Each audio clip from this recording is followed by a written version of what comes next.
Jinto John, ഇപ്പോൾ പുറത്തു വന്നിരിക്കുന്ന CCTV ദൃശ്യങ്ങൾ താങ്കളും കേട്ടിരിക്കുമല്ലോ. അതിൽ ഇരു കൂട്ടരും തമ്മിലുള്ള തർക്കത്തിനിടയ്ക്ക് നിങ്ങൾ എന്ത് ആംഗ്യമാണ് കാണിച്ചത് എന്ന് ചോദിക്കുന്നുണ്ട്.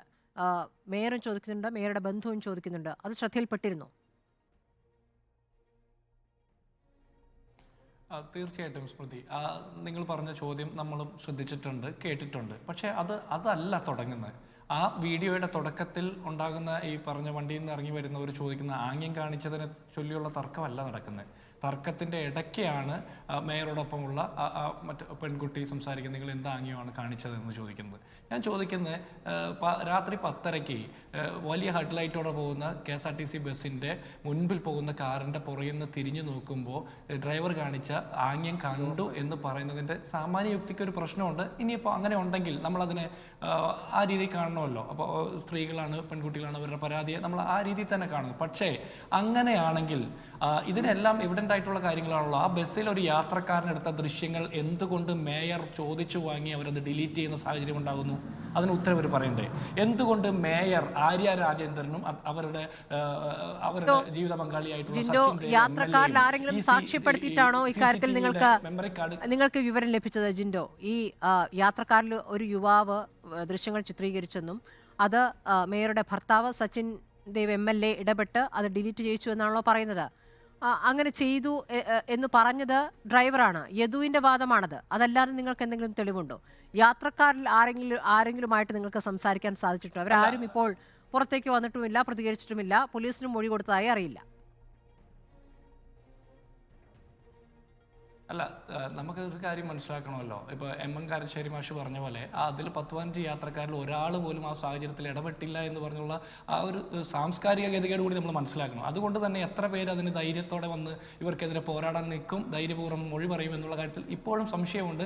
കാരണം ആളുകൾക്ക് വലിയ ഭയമുണ്ട്. കാരണം കയ്യൂർ സമരനായകൻ്റെ കൊച്ചുമകൾക്ക് സ്വന്തം പറമ്പിൽ തേങ്ങയിടാൻ പോലും സമാധാനം കൊടുക്കാത്ത പാർട്ടിയാണ് ഇവർ. അതുകൊണ്ട് ഇതിൽ എത്ര യാത്രക്കാർക്ക് ധൈര്യത്തോടെ അഭിപ്രായം പറയാൻ പറ്റുമെന്നുള്ള കാര്യത്തിൽ സംശയമുണ്ട്. രണ്ട്, ഈ മെമ്മറി കാർഡ് നഷ്ടപ്പെട്ട കാര്യത്തിൽ എന്തുകൊണ്ടാണ് മേയർ ആര്യ രാജേന്ദ്രനും സച്ചിൻ ദേവ് MLAക്കും അവരുടെ നിരപരാധിത്വം തെളിയിക്കാനുള്ള ഏറ്റവും വലിയ അവസരമല്ലേ ആ ബസ്സിലെ മെമ്മറി കാർഡ്? അത് തിരിച്ച് കണ്ടെത്തണം. പോലീസിന്റെ അനാസ്ഥയാണ്, പോലീസിന് വീഴ്ച പറ്റി, KSRTCയുടെ വീഴ്ചയാണെന്ന് ഒരാൾ പോലും അഭിപ്രായം പറഞ്ഞിട്ടില്ലല്ലോ. കേരളത്തിലെ ഏതെങ്കിലും ഒരു CPM നേതാവ് ഞങ്ങളുടെ ഏറ്റവും പ്രായം കുറഞ്ഞ മേയർക്കെതിരെ ഇത്തരത്തിലുള്ള ആക്ഷേപം നടന്നിട്ട്, ഞങ്ങൾ ഇത്രത്തോളം കൊണ്ടാടുന്ന ആളുകൾക്കെതിരെ, ഞങ്ങളുടെ MLAക്കെതിരെ ആക്ഷേപം നടന്നിട്ട് അത് തെളിയിക്കാനുള്ള രേഖ നഷ്ടപ്പെടുത്തിയ പോലീസിനെതിരെ, KSRTCക്കെതിരെ ഒരു അഭിപ്രായം പറയാൻ എന്തുകൊണ്ടാണ് കേരളത്തിൽ ഒരു CPM വാർത്താ സമ്മേളനം കണ്ടല്ലോ ജിൻഡോ. റഹീമിന്റെ വാർത്താ സമ്മേളനത്തിൽ റഹീം പറഞ്ഞിരിക്കുന്നത് എല്ലാവർക്കും കൊട്ടിയിട്ട് പോകാവുന്ന ചെണ്ടയല്ല ചെങ്കൊടി ഏന്തുന്ന വനിതകൾ എന്നാണ്. അല്ല, ഞാൻ അതിൽ റഹീമിൻ്റെ കാര്യത്തിൽ ഒരു അഭിപ്രായം പറയുന്നതിന് മുമ്പേ ഈ ഡ്രൈവറുടെ മുൻകാല ചരിത്രങ്ങൾ പരിശോധിക്കാൻ പോയതിൻ്റെ 1/4 അധ്വാനം വേണ്ടായിരുന്നു ആ KSRTC ബസ്സിലെ CCTV ദൃശ്യങ്ങൾ സംരക്ഷിക്കാനും അത് പരിശോധിക്കാനും അതിൻ്റെ ബലത്തിൽ കാര്യങ്ങൾ കുറെ കൂടി വ്യക്തതയോടെ അന്വേഷിക്കാനും.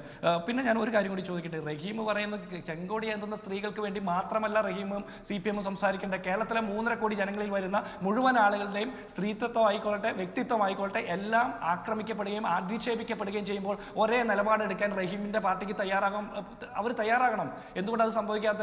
വടകരയിലെ കരച്ചിൽ നമ്മൾ കേട്ടില്ലേ? ആ കരച്ചിലൊന്നും കേരളത്തിലെ മാധ്യമ പ്രവർത്തകരുടെയോ അല്ലെങ്കിൽ KK രമയെ പോലെയുള്ള ആളുകളുടെയോ മറ്റ് കോൺഗ്രസ് നേതാക്കന്മാരുടെയോ പ്രതിപക്ഷ ചേരിയിൽ നിൽക്കുന്ന വനിതാ നേതാക്കന്മാരുടെ കാര്യത്തിൽ ഇവർ ഒരിക്കലും കാണിച്ചിട്ടില്ല. എന്തിന്? മേയർ ആര്യ രാജേന്ദ്രനെതിരെ ആംഗ്യം കാണിച്ചതിന്റെ പേരിൽ ഇത്രത്തോളം ആക്രോശം കൊള്ളുന്ന ആളുകൾ PK ശശിയുടെയും P ശശിയുടെയും പരാതിയിൽ പരാതിക്കാരായിട്ടുള്ള സ്വന്തം പാർട്ടിയിലെ വനിതാ സഖാക്കൾക്ക് വേണ്ടിയിട്ട് ഒരു ശബ്ദമുയർത്തുന്നത് നിങ്ങൾ കേട്ടിട്ടുണ്ടോ? ഇവിടെ കാരശ്ശേരി മാഷ് തന്നെ പറഞ്ഞല്ലോ, വണ്ടിപ്പെരിയാറിലെയും വാളയാറിലെയും പെൺകുട്ടികൾക്ക് വേണ്ടിയിട്ട് നീതി ഉറപ്പാക്കാൻ വേണ്ടിയിട്ട് ഇവരാരെങ്കിലും ശബ്ദം ഉയർത്തുന്നത് നമ്മൾ കണ്ടിട്ടുണ്ടോ? ICUവിൽ പീഡിപ്പിക്കപ്പെടുന്ന ആ സ്ത്രീക്ക് വേണ്ടിയിട്ട് അവരോടൊപ്പം നിലപാടെടുത്ത അനിത സിസ്റ്റർ 6 ദിവസം കോഴിക്കോട് മെഡിക്കൽ കോളേജിന്റെ വരാന്തയിൽ നിന്നത് ഹൈക്കോടതിയുടെ അനുകൂല ഉത്തരവ് മേടിച്ചിട്ട് കേരളത്തിലെ ഏതെങ്കിലും ഒരു CPM നേതാവ് ഈ റഹീം ആ അനിത സിസ്റ്റർക്ക് വേണ്ടി ഒരു വാക്ക് പറയുന്നത് നിങ്ങൾ കേട്ടിട്ടുണ്ടോ സ്മൃതി?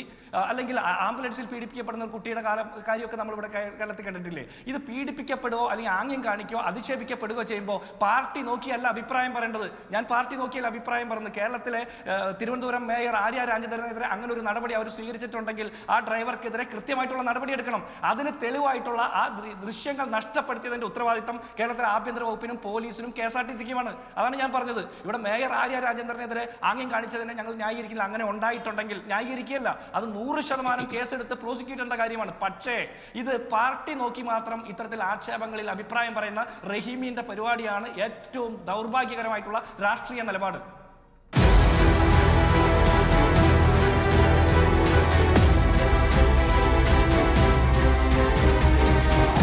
ഡിബേറ്റ് വിത്ത് സ്മൃതി പരുത്തിക്കാട്.